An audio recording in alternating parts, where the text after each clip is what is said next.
It was 2 years ago tonight that the Deepwater Horizon oil rig blew up in the Gulf of Mexico off Louisiana. 11 workers were killed, and it caused the largest accidental oil spill in history. 200 million gallons of crude gushed out of the BP well before it was capped nearly 3 months later. We were curious about the spill's effects, so we asked Elaine Quijano to look into it. Troy Frady runs a charter fishing boat off the Alabama Gulf Coast. Since the oil spill, he's been worried about some of the red snapper he's catching. 1% to 2% of the fish had these huge lesions on them and fin rot, and we've never seen that before. Researchers at the University of Florida are trying to determine what's causing the problem.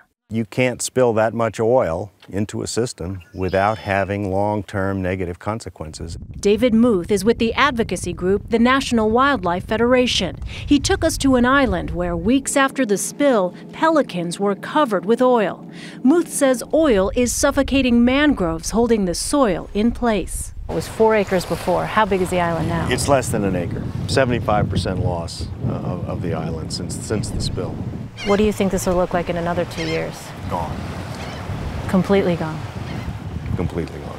2 years later, the oil is still here in some parts of these marshlands. You can actually see it in places in these tar patches, and in other areas the ground is so saturated you can actually see the oil bubbling up from the ground. Penn State scientists say this dead coral contained the chemical fingerprint of the BP oil. The red you see are starfish. Dolphins also show signs of distress. Last year in Louisiana, federal researchers say 179 dolphins were stranded, nearly 8 times the average. It's not clear whether the oil played a role. BP has spent $14 billion on environmental cleanup, and in a statement today told us there is still work to be done, and any and all conclusions about the health of the Gulf should be based on responsible science.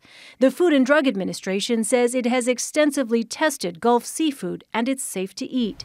But fisherman Troy Frady believes the Gulf is still struggling. It's going to take many years of restoration in the Gulf of Mexico to get it back to where it's healthy. BP says it's committed to the largest and most complex study of the Gulf ever done. It's a study with high stakes for all involved.